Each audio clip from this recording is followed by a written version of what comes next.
গত কয়েকদিন আগে আমি লেখা তৈরি করেছি। লেখাটা আমার প্রশ্নটা হলো, কিয়ামতের দিনে মনের হিসাব হবে না দেহের হিসাব হবে? তো এইটা করতে গিয়ে আমার কাছে যেটা মনে হয়েছে সেটা হলো যে মন এবং দেহ দুটারই হিসাব হবে।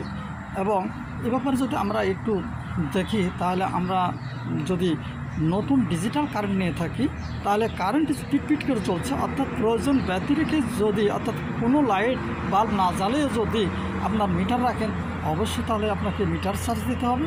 তেমনিভাবে যদি আপনার হোন্ডা থাকে, হোন্ডার পেট্রোল দিয়ে গাড়ি স্টার্ট দিয়েছেন, কিন্তু আপনার গাড়িটা ঘরের মধ্যেই চলছে, তাহলে কি আপনাকে পেট্রোলের কস্টিং দিতে হবে না?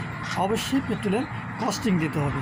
ঠিক তেমনিভাবে আল্লাহ সুবহানাহু ওয়া তাআলা আমাদেরকে সৃষ্টি করেছেন, এমনি তো সৃষ্টি করেনি, সৃষ্টি করে দুনিয়াতে এসেছেন এবং বোনাস টাইম হিসেবে কিছু সময় দিয়েছেন, যেটাকে নাবালক কাল বলা হয়। এই নিউনাট টাইম বা নাবালক কালে যে সময়টা আছে, এই সময় আপনার হিসাব হবে না। কিন্তু যখন আপনার পাপ পূর্ণ বোঝার ক্ষমতা আপনার হয়ে গেছে এবং ভালোকে ভালো এবং মন্দকে মন্দ যখন বুঝতে আপনি শিখেছেন, তখন থেকে অবশ্যই আপনাকে হিসাব দিতে হবে।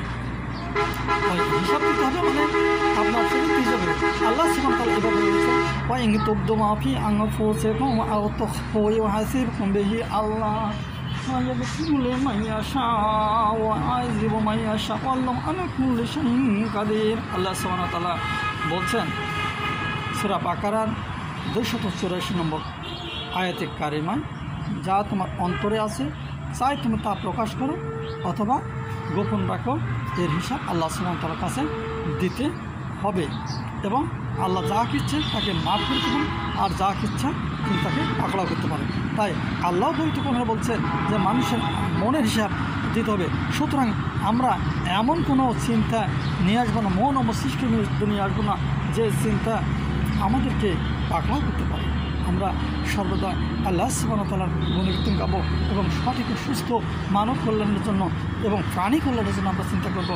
কোনো চিন্তা করবো না। আল্লাহ সুবহানাহু ওয়া তাআলার কাছে কিয়ামতের মাঠে আপনার দেহ এবং মনের দুটি হিসাব হবে এবং দুইটি হিসাবের জন্য আমাদের প্রস্তুত হবে।